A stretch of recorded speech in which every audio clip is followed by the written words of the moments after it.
Penginderaan jauh ini memberi kontribusi yang sangat besar ya di pengambilan Iya, keputusan penanggulangan betul, bencana. betul. Di dalam piramida pengetahuan Ya. itu kan kita kan mengenal 4 layer itu kan, data, informasi, knowledge, dan wisdom.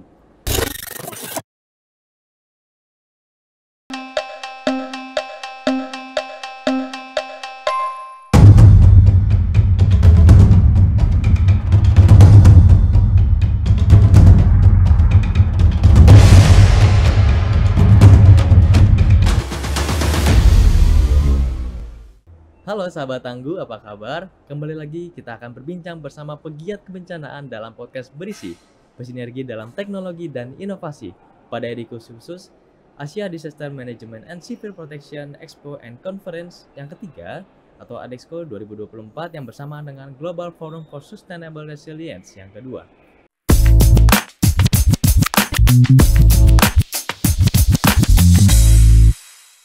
Di hadapan saya telah hadir narasumber yang memiliki pengalaman dalam bidang penginderaan jauh dengan pengalaman yang sangat banyak berkecimpung dalam dunia kebencanaan. Ada Bapak Dr. Agustan. Selamat pagi Bapak Dr. Agustan. Selamat pagi Mas Bintang. Ya, Pak Dr. Agustan ini adalah peneliti media dari BRIN dan saat ini kita akan berbincang terkait teknologi citra penginderaan jauh dalam pengamatan kebencanaan, Bapak.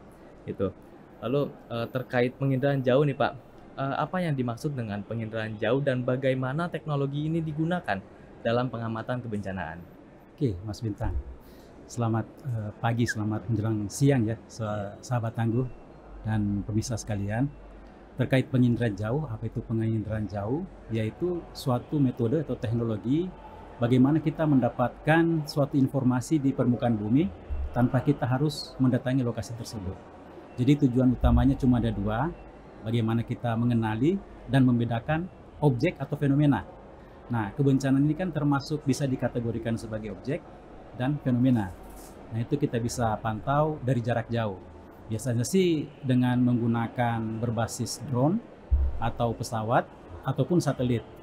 Jadi sensor yang seperti kita melihat, tapi mata kita simpan dengan menggunakan sensor kamera.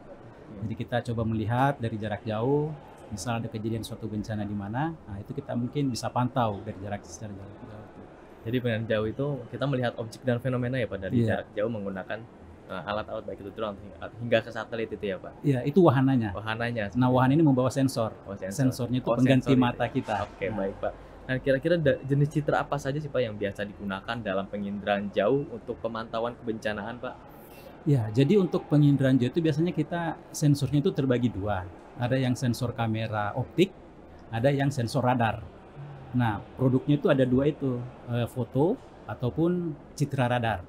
Nah, biasanya untuk kebencanaan itu setelah, kan kebencanaan biasanya ada 3 tahap ya. Ada sebelum bencana, kemudian ada pada saat kebencana, darurat gitu ya, dan setelah bencana, pasca bencana. Nah, masing-masing teknologi itu bisa untuk dipakai mendapatkan informasi, mengumpulkan data dan mendapatkan informasi terkait tahapan kebencanaan itu. Jadi produknya itu berupa foto-foto, apakah itu pada saat terjadi bencana misalnya ya, yang paling sering digunakan itu teknologi penginderaan jauh pada saat emergensi itu, darurat, dan juga pada saat recovery, pada saat setelah beberapa saat terjadi bencananya. Biasanya dengan bantuan drone ataupun satelit. Nah, dua metode ini mempunyai beberapa kelebihan dan kekurangan ya. Kalau drone kan mungkin mudah, fleksibel untuk digunakan, diterbangkan, tapi cakupan areanya mungkin terbatas. Nah, ini bisa dikomplementasikan dengan satelit. Satelit itu dengan ketinggian di atas sekitar 400 km, itu cakupan areanya luas. Jadi bisa mengcover area yang luas dalam sekali pemotretan. Jadi dalam penginderaan jauh itu bisa kita mengkombinasikan segala hal untuk ya itu tadi, save lives ya. Ya, baik Pak, dari jenis citra ataupun dua teknologi tersebut, kira-kira dari masing-masingnya itu apakah memiliki kegunaan atau fungsi yang berbeda Pak? Kegunaan atau manfaatnya itu sebenarnya kan untuk memberikan informasi, misal untuk tahapan sebelum bencana gitu ya, untuk kesiapsiagaan. Dengan menggunakan citra satelit secara berkala, kita bisa mengetahui mungkin cuaca. Itu kan satelit cuaca itu termasuk penginderaan jauh juga. Kemudian kita bisa mendapatkan informasi tentang land cover, bagaimana struktur tutupan permukaan di suatu daerah perubahannya dari tahun ke tahun, apakah itu sudah masuk lahan kritis atau terbuka dan segala macam. Itu untuk yang sebelum kebencanaan ya, untuk kesiapsiagaan. Itu kita bisa mendapatkan informasi itu dalam tempo time series. Dalam pengamatan jangka panjang itu kita bisa mendapatkan satu tren di situ. Ini untuk early warning sebenarnya. Nah, pada saat terjadinya bencana itu kita, kalau kebetulan satelitnya lewat ke atas, kita bisa memotret fenomena bencana itu. Misal kalau terjadi banjir bandang kayak yang kemarin terjadi di akhir bulan Agustus itu di mana? Di Ternate ya. Oh, di Ternate ya. Ternate itu akan, kalau satelitnya kebetulan lewat, kita akan bisa secara cepat mendelineasi berapa rumah yang terdampak banjir bandang misalnya dengan sekali foto. Nah, mungkin dari situ kita bisa melakukan perencanaan untuk evakuasi dan segala macam.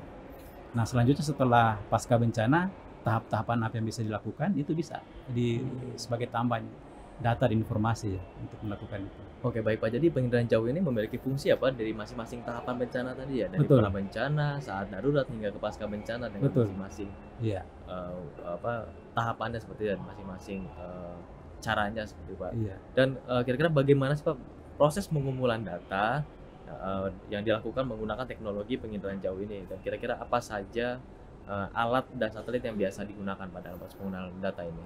Proses pengumpulan data artinya sensornya itu harus diterbangkan kan di atas. Jadi kalau kita menggunakan drone, kita harus menerbangkan drone-nya. Nah, ini lebih fleksibel. Nah, kalau kita menggunakan satelit atau remote sensing satelit based ya, itu artinya kan satelitnya itu sudah teratur memotret suatu lokasi di permukaan bumi. Ada namanya temporal resolution ya. Misal tiap 12 hari sekali. Kalau Sentinel-2 yang optik, membawa kamera optik itu setiap 5 hari sekali misalnya. Jadi dengan mengumpulkan data itu bisa kita memperhatikan atau mempelajari dan mengetahui objek-objek dan fenomena yang ada yang di permukaan bumi itu. Jadi kalau umpama kelebihan dari satelit, datanya teratur. Secara tiap berapa hari kita punya datanya. Kalau yang drone kan fleksibel ya, kita terbangkan. Jadi masing-masing punya keunggulan ya, jadi itu bisa kita kombinasikan.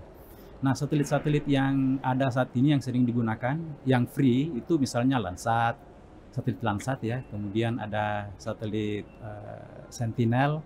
Sentinel pun itu lengkap, mulai dari Sentinel-1 yang radar, Sentinel-2 yang optik, Sentinel-5 yang gas rumah kaca. Jadi bahkan konsentrasi gas rumah kaca pun untuk antisipasi pemantauan perubahan iklim itu bisa dipantau dengan satelit. Nah, menariknya yang satelit Sentinel-5 itu harian sifatnya. Oh, jadi satu hari sekali kita bisa dapat datanya, Pak? Dapat datanya. Untuk gas rumah kaca misalnya konsentrasi gas NO2 yang terkait letusan gunung api, misalnya gas SO2 sulfur dioksida dari gunung api, itu bisa kedeteksi juga tiap hari. Di mana-mana gunung aktif itu bisa divalidasi sebenarnya dengan satelit remote sensing yang untuk gas rumah kaca. Jadi dalam proses pengambilan data ini ada jadwalnya tersendiri ya, Pak?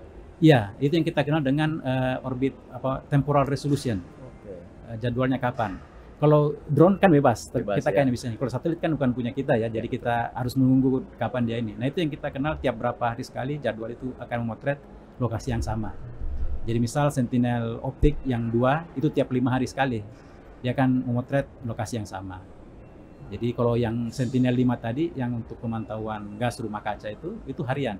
Tiap jam 12 siang biasanya dia lewat di atas Indonesia. Jadi masing-masing jadwal ini punya fungsi khusus ya Pak. Jadi untuk satu hari untuk apa yang gas CO2 itu kan teratur. Nah, itu masalah kelemahannya karena teratur itu biasanya kalau terjadi emergency response atau kejadian darurat itu kadang satelitnya kebetulan nggak lewat. Nah, itu yang jadi kelemahannya ya. Jadi kita nggak bakalan dapat datanya. Nah, itu mungkin kita harus terbangkan drone. Mungkin seperti itu. Oh, berarti drone ini sifatnya untuk menanggulangi ya Pak? Iya. Atau menanggulangi atau menambal karena sifatnya fleksibel itu ya. Pak. Apalagi ketika darurat yang emergency kita butuh data secara real time, secara cepat gitu kan. Jadi drone lah digunakan itu dalam proses penginderaan jauh. Betul. Nah, ketika data itu dikumpulkan artinya perlu dianalisis Pak. Betul. Jadi apa saja Pak teknik analisa atau teknik analisis yang digunakan terhadap citra penginderaan jauh untuk mendapat informasi terkait kebencanaan Pak? Iya. Jadi seperti yang disampaikan di awal, produk penginderaan jauh itu citranya kan cuma ada 2 bedanya ya. Yang pertama itu yang citra radar, yang kedua itu citra foto. Nah, kalau radar itu butuh skill khusus tertentu ya untuk bisa mengolah dan menganalisis datanya sehingga kita dapat informasi. Radar ini sangat bagus untuk mendeteksi perubahan deformasi permukaan. Misalnya penurunan tanah dan subsidence secara tren di daerah mana yang mengalami penurunan atau terjadinya ekoseismik patahan di mana saja kalau terjadi gempa. Itu keunggulan dari radar, tapi pengolahannya mungkin agak rumit ya dan butuh perangkat lunak yang spesifik. Nah, kalau yang produk kedua yang berupa foto, karena sifatnya nyata dan sesuai dengan warna aslinya, itu mudah diinterpretasi. Kalau umpama kita lihat tanpa butuh pengolahan data secara digital pun kita bisa menginterpretasi. Oh, ini daerah yang mengalami deforestasi misalnya, atau kebakaran, atau mengalami banjir dan segala macam. Itu dengan mudah kita bisa bedakan. Dan butuh untuk pengolahan data lebih detail dengan digital data processing tadi, itu mungkin ya dengan software-software open source itu udah banyak. Jadi butuhnya kan paling delineasi berapa hektar sih. Kemudian dengan menggunakan AI sekarang, kita bisa menggunakan pattern recognition, misal otomatis menghitung, membandingkan citra sebelum dan sesudah banjir misalnya, otomatis langsung delineasi berapa luas dan berapa jumlah rumah yang terdampak. Gitu ya. Nah, itu bisa dengan secara cepat dilakukan. Jadi tanpa kita harus ke lapangan ngitungin satu-satu, asal ada data citra satelitnya, kita bisa olah, bandingkan, otomatis keluar sekian rumah yang terdampak dan segala macam. Berarti data citra satelit itu cukup detail ya Pak? Detail yang kalau umpama yang skala resolusi detail ya, skala resolusi tinggi. Karena saat ini penginderaan jauh itu sudah termasuk mature teknologi. Jadi beberapa kelas tingkat kedetailan informasi itu bisa. Saat ini yang paling detail yang tersedia di pasaran itu satu pixelnya itu sekitar 30 cm. Jadi resolusinya itu 30 cm. Jadi udah sangat detail sekali. Betul. Artinya kalau saya berdiri di lapangan mungkin bisa terlihat Pak? Mungkin seperti satu titik ya, karena kalau satu titik kan setengah meter ya, bisa kelihatan. Kalau drone kan mungkin sekitar 8 cm itu resolusinya. Nah, sekarang satelit yang paling canggih, yang paling komersilnya itu 30 cm ya.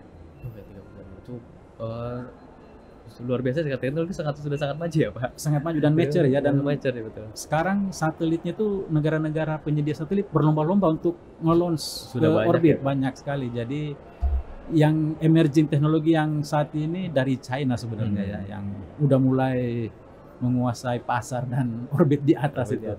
Jadi dari BRIN ini Pak, dari BRIN itu berarti seperti menyewa ya, atau menggunakan provider satelit untuk penginderaan jauh ini Pak? Kalau BRIN sebelumnya kan 8, kita punya lembaga 8 ya. Jadi ada 3 satelit yang sudah di orbit, cuma masih dalam tahap eksperimental. Nah, untuk saat ini kaitannya dengan BRIN, karena kita nggak punya satelitnya, artinya kita mencari data, karena kita kan butuh datanya kan. Datanya itu apakah yang free atau yang berbayar. Nah, biasanya data yang free itu resolusinya yang skala menengah. Jadi yang skala-skala 5 meter, 1 pixel ataupun 5 meter ke atas lah, itu free, bisa di-download kayak Sentinel, itu free, Landsat free. Sedangkan yang untuk skala resolusi tinggi itu kita harus bayar ya, harus beli ya, nyari ke provider yang menyediakan data satelit tersebut. Oh, jadi sebenarnya pada dasarnya data satelit itu sudah banyak providernya ya Pak? Banyak sekali. Jadi kita bisa. Dan saat ini proses bisnisnya pun nggak pakai provider lagi, semua kalau kita subscribe ke salah satu penyedia data itu online semua. Tinggal download, masuk ke websitenya, subscribe, kita valid langganannya, cari ke daerah mana, itu bisa kita dapatkan. Sangat mudah sekali sekarang. Jadi pada dasarnya proses pengambilan data penginderaan jauh ini tidak hanya dilakukan oleh BRIN ya, tapi bebas. Dilakukan oleh bebas. Dan kita bisa gunakan. Bisa gunakan. Nah, terkait itu Pak, kira-kira pelaku ya Pak? Iya. Selain BRIN, kira-kira selama ini berkolaborasi dengan siapa saja sih Pak dalam proses penginderaan jauh ini? Nah, di dalam komunitas ataupun ekosistem penginderaan jauh di Indonesia, itu kami membentuk namanya organisasi MAPIN.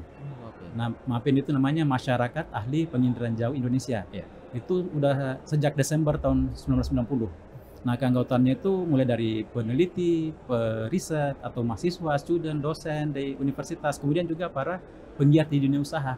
Jadi yang provider satelit ataupun yang individual gitu ya, yang tertarik dengan penginderaan jauh itu masuk ke dalam organisasi itu. Nah, biasanya dengan kita mendiseminasikan info-info yang menarik dari data satelit itu melalui media sosial. Jadi ada Instagramnya, kemudian ada ya semacam Facebooknya ataupun di YouTube. Jadi biasanya kita melakukan webinar gitu ya, share informasi tentang update teknologi penginderaan jauh ke masyarakat. Jadi di Mapin itu kita biasanya ada di YouTube-nya, kita menginfokan update terkini. Seperti apa sih teknologi penginderaan jauh itu? Mapin ya Pak? Mapin. Itu YouTube-nya atau user ID Instagram-nya Pak? Mapin_RI. Oke, Mapin RI. Mapin RI ya. Iya. Jadi sahabat tangguh jika ingin follow atau ikut kontribusi melihat Melihat, bagaimana iya, betul. aktivitas penginderaan jauh ini, bisa follow @Mapin RI. Jadi Mapin. bisa melihat aktivitasnya Pak. Itu. Jadi khusus dalam proses kebencanaan ini Mapin ini ikut terlibat juga Pak? Ya, sering. Jadi biasanya sih kita peer to peer ya, point to point ya. Oke. Jadi misal kayak kemarin kejadian bencana Galodo misalnya di Sumatera Barat ataupun di Ternate ataupun gempa Cianjur dan segala macam, itu biasanya saling kotak-kotakan antar personal kita kan. Biasanya kalau darurat gitu kan gotong royong Iya, semua kan. betul. Jadi semua dengan resources masing-masing mencoba membantu Iya. informasi yang bisa diberikan. Nah, Mapin ataupun komunitas kita yang bisa akses secara cepat data satelit, itu kita bisa gotong royong untuk memberikan royong. informasi ke BNPB. Baik Pak, itu dalam proses pengambilan data akhirnya sudah banyak yang terlibat ya Pak, hingga Iya. proses analisanya ya Pak. Iya, betul. Ya. Dari sekian banyak tahapan itu ada aktivitas yang dilakukan, kira-kira apa sih Pak keterbatasan dari penggunaan teknologi citra penginderaan jauh ini dalam pengamatan kebencanaannya Pak? Keterbatasan yang paling utama yaitu tadi masalah jadwal keteraturan pemotretan itu, karena sudah tertentu gitu ya. Dan kembali misal untuk radar nih ya, itu tiap 12 hari sekali, ataupun yang optik Sentinel tiap 5 hari sekali. Nah, untuk yang emergency response kalau umpama terjadi hari ini, kita nggak, kalau kebetulan satelitnya sudah lewat barusan, nunggu 5 hari lagi paling cepat gitu kan, Iya. baru kembali. Nah, ini yang keterbatasan utama sebenarnya. Kemudian yang keterbatasan kedua ya mungkin bermain di digital ya. Jadi pasti butuh komputer, ya perangkat itulah. Karena kita jarang bisa menggunakan HP, kecuali kalau umpama udah suatu saat kita punya infrastruktur cloud computing ya. Nah, dengan HP sendiri pun kita bisa gunakan untuk unit Jupyter Notebook dan segala macam fasilitas-fasilitas yang ada di Amazon misalnya dengan cloud computing, itu menjanjikan sebenarnya. Dan itu bentar lagi. Jadi sekarang dengan kemajuan dunia ICT, digital dan segala macam, itu semuanya akan sangat mudah. Sangat mudah ya Pak. Nah, dari kendala-kendala itu kira-kira pengalaman nih Pak. Kira-kira ada nggak sih Pak pengalaman contoh kasus nyata bagaimana penginderaan jauh ini berhasil digunakan dalam pengamatan kebencanaan Pak? Contoh yang paling pertama dari sisi saintifik maupun operasional gitu ya. Nah, untuk yang saintifik ataupun riset, penginderaan jauh ini dapat mengidentifikasi lokasi-lokasi penurunan tanah yang terjadi di Semarang misalnya, ataupun di Jakarta. Itu dengan pengamatan jangka panjang, itu kita bisa mengetahui daerah-daerah yang mengalami dan subsidence. Itu kan sebenarnya slow ya, kejadian bencana yang pelan-pelan secara gradual, nggak tiba-tiba. Nah, contoh yang untuk yang operasionalnya pun, misal yang kejadian banjir bandang kemarin, kemudian juga letusan gunung api, itu bisa kita memantau ya. Kami bisa mengidentifikasi proses pengembungan gunung api dia sebelum meletus. Jadi dengan menggunakan data radar, itu kita bisa identifikasi. Oh, ini akan meletus mungkin dalam waktu dekat, itu bisa. Kemudian misal waktu gempa Cianjur kemarin, itu dengan mudah satelit radar bisa mengidentifikasi area patahannya di mana saja, sehingga teman-teman BMKG ataupun PU itu bisa melakukan semacam analisis kajian cepat bahwa daerah-daerah ini yang harus direlokasi, tidak boleh dibangun lagi dan segala macam. Jadi sukses story-nya di sana, karena melihat secara regional ya lebih luas dari atas, sehingga informasi pun yang diperoleh itu mungkin akan lebih komprehensif. Jadi dari pengalaman itu ya sebenarnya itu menjadi menceritakan juga ya bahwa penginderaan jauh ini memberi kontribusi yang sangat besar ya di pengambilan keputusan penanggulangan bencana. Betul. Itu baik pra, darurat hingga ke pasca bencananya. Betul. Karena di dalam piramida pengetahuan itu kan kita kan mengenal 4 layer itu kan, data, informasi, knowledge, dan wisdom. Nah, penginderaan jauh itu mainnya di 2 level terbawah ini, data dan informasi. Nah, apakah knowledge dan kebijakannya itu ya pengambil kebijakan teman-teman BNPB yang segala macam perencanaan taruhan dan segala macam. Baik Pak, mungkin sebagai pertanyaan terakhir nih Pak, kira-kira apa yang Bapak lihat sebagai tren atau inovasi terbaru dalam penginderaan jauh bisa berkontribusi dalam pengamatan dan penanggulangan bencana di masa depannya Pak? Trennya dari sisi elektronik itu sebenarnya ada 2 di wahananya ya. Kemudian dari sisi data digitalnya itu di pengolahan data dan informasi. Jadi kalau umpama dari sisi wahana, yang namanya small dan micro satellite itu ke depan itu gila-gilaan industrinya. Jadi saat ini kalau umpama dibuka datanya, China itu udah punya 148 small satellite yang mengorbit. Jadi dia bisa memantau daerah kita itu 15 menit sekali untuk mendapatkan fotonya. Belum lagi yang punyanya misalnya European Space Agency gitu ya. Kemudian yang Amerika, satelit-satelit Pleiades, Maxar dan segala macam. Jadi tren ke depannya itu kan tren teknologi itu kan akan menjadi smaller, cheaper, faster and larger. Itu tren digital transformasi itu seperti itu. Jadi satelit itu di orbit akan makin banyak, datanya akan makin mudah didapat, sehingga informasi itu akan secara mudah dan cepat bisa diperoleh. Nah, di tren pengolahan datanya yaitu tadi mungkin kecerdasan buatan atau kecerdasan artifisial ya, AI, betul. Pattern recognition itu secara mudah dan cepat mengidentifikasi lokasi-lokasi sebelum bencananya, misal yang mana yang rawan. Kalau umpama kita identifikasi daerah slope yang miring, kemudian kita kombinasikan dengan curah hujan rata-rata, kita bisa delineasi yang rawan longsor misalnya. Kemudian untuk yang gempa, kita bisa deteksi patahannya di mana dengan data radar. Kemudian setelah bencana, pas evakuasi misalkan, itu mudah untuk dilakukan. Oke, berarti makin lama makin mudah ya Pak, makin mudah dilakukan, makin cepat dan makin mudah. Iya. Mungkin kedepannya bisa 5 menit sekali kita bisa melihat secara real time ya apa yang terjadi di dengan kita. Makin banyaknya jumlah satelit itu. Iya, dan proses forecastingnya pun menggunakan AI sudah bisa menggunakan lebih mudah ya Pak. Jadi untuk seperti contoh bencana hidrometeorologi aja. Jadi masalah hujan, kapan hujan ekstrim dan segala macam, itu kalau berkaca di pengalaman negeri Jepang itu sampai 14 hari ke depan dia udah bisa forecast. 7 sampai 14 hari.